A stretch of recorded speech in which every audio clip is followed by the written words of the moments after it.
اللہ کے ولیوں نے اپنی کتابوں میں ایک بات لکھی ہے، ہم نے جب بھی اس دعا کو پڑھا اللہ پاک جل شانہ نے اسے فوری عطا فرمایا، اللہ نے آج تک اس دعا کے مانگے کا رد نہیں فرمایا۔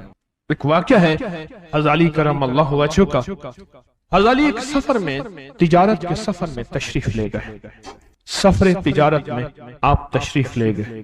جب وہاں آپ تشریف لے گئے تو دیکھا ایک شخص ہے جھونپڑی، اس میں سے کرہانے کی آواز آ رہی ہے۔ آپ اندر تشریف لے گئے تو صاحب خانہ نے اندر سے آواز دی، جو بھی صاحب آ رہے ہیں اجازت سے آئیں۔ سمجھ گئے اندر مستورات ہیں۔ وہ صاحب باہر تشریف لے آئے تو پوچھا کیا ہوا، کرہانے کی آواز کیا ہے؟ کہا میری بیٹی ہے، جنگل میں لکڑیاں لینے گئی، اس کے اوپر ایک درخت گر گیا کاٹتے کاٹتے، اور اس کی وجہ سے اس کی کمر ٹوٹ گئی ہے، اب یہ بستر پہ پڑی ہے، اب یہ بیچاری تکلیفوں اور دکھوں میں۔ آپ نے فرمایا کوئی مسئلہ نہیں، میں ایک عمل کرتا ہوں، تو ایسا کر صرف اس کا کپڑا لے آ۔ آپ نے اس کے کپڑے کو سامنے رکھا، اس کو کہا اس کو پکڑ، اور اس کی طرف یوں انگلی کی، اور یہ دعا جو اب ہم پڑھنے لگے ہیں، بس یہ دعا پڑھی، اور صرف چند بار ہی پڑھتی اندر آوازیں خاموش ہو گئیں، چپ ہو گئے۔ آپ نے فرمایا پوچھو جا کے۔ آپ وہ بندہ اندر گیا تو واپس آیا، کہا بیٹی کو نیند آ گئی ہے، آج کئی ہفتے ہو گئے ہیں سو نہیں سکی، در سے کرہا رہی تھی، اس کو نیند آ گئی ہے۔ آپ فرمانے لگے میں سفر میں جا رہا ہوں، جب واپس آؤں گا نا پھر پوچھوں گا، اگر کوئی تکلیف ہوئی تو پھر دم کروں گا، پھر دعا کروں گا، اور انشاءاللہ ٹھیک ہو جائے گی۔ آپ چلے گئے، آگے تشریف لے گئے تو آپ کے ہم سفر تھے، ان کی سواریاں تھیں، ان میں سے ایک گھوڑا تھا جس گھوڑے کو ٹھوکر لگی، چوٹ لگی، اس کے اگلے پاؤں کی ہڈی گھٹنا باہر نکل گیا، وہ ایک طرف ہو کے بیٹھ گیا، اس کا گھوڑا چل نہیں سکتا تھا۔ اس نے آ کے حضرت علی کرم اللہ درخواست کی کہ آقا اس کے لیے کچھ فرما دیں۔ فرمایا میں اس کے لیے دعا کرتا ہوں، یہ ٹھیک ہو جائے گا، اور آپ نے دعا پڑھنا شروع کر دی، اور فرمایا یہ اس کے ہاتھ پہ، اس کی ٹانگ پہ آپ نے ہاتھ پھیر دیا، جو معذور تھی، ٹوٹی ہوئی نکلیا ہوا گھٹنا تھا، فرمایا ٹھیک ہو گیا۔ اور قافلے والوں نے دیکھا وہ گھوڑا سب سے آگے تھا، سب سے سبک رفتار تھا، اور سب سے لاجواب تھا۔ آگے ایک جگہ تشریف لے گئے تو قافلے کو پیاس لگی، پانی کی ضرورت تھی، کنواں دیکھا تو کنواں خشک تھا۔ آپ نے فرمایا کوئی بات نہیں، یہ دعا پڑھی، اور دعا کو پڑھ کے اپنا لعاب کنویں میں ڈال دیا۔ فرمایا کنویں میں پانی کا ایک جوش اٹھا، اور پانی اٹھا اور منڈیر سے باہر نکلا، لوگ پینے لگے تو آپ نے روک دیا، فرمایا مت پیو، کنویں کا جو کھڑا کالا پانی ہے وہ نکل جائے، اور پھر شفاف پانی جب نکلا فرمایا یہ پانی پیو، مشکیزیں بھرو، سواریوں کو پلاؤ۔ قافلہ چلتا رہا، آگے تشریف لے گئے، آگے دیکھا تو کھانا ختم ہو گیا، اتنا کھانا تھا کہ اب کھا لیں، آئندہ کیسے کھائیں گے؟ تو آپ نے فرمایا جو کھانا ہے لے آؤ۔ آپ نے کھانے کو رکھا، اوپر کپڑا ڈال دیا، اور یہ دعا پڑھنی شروع کر دی جو ابھی ہم بیٹھ کے پڑھیں گے، خوش قسمت ہیں۔ اور کپڑا ڈال کے فرمایا دعا فرمائی، یہ عمل فرمایا، یہ دعا پڑھی، اور اس کے بعد فرمایا دیکھو کھا لیا، اور فرمایا ہمارا 17 دن کا سفر تھا، اس 17 دن میں ہم نے کھایا، لوگوں کو کھلایا، جہاں لوگ آتے تھے ان کو بٹھاتے تھے، دسترخوان ہمارا تھا چند افراد کا، پھر سینکڑوں لوگوں نے کھایا۔ 17 دن کے سفر میں تھوڑی سی کمی بھی نہ ہوئی، جب گھر لوٹے تو وہی کا وہی ہمارا خزانہ، کھانا وہی سارا توشہ موجود تھا۔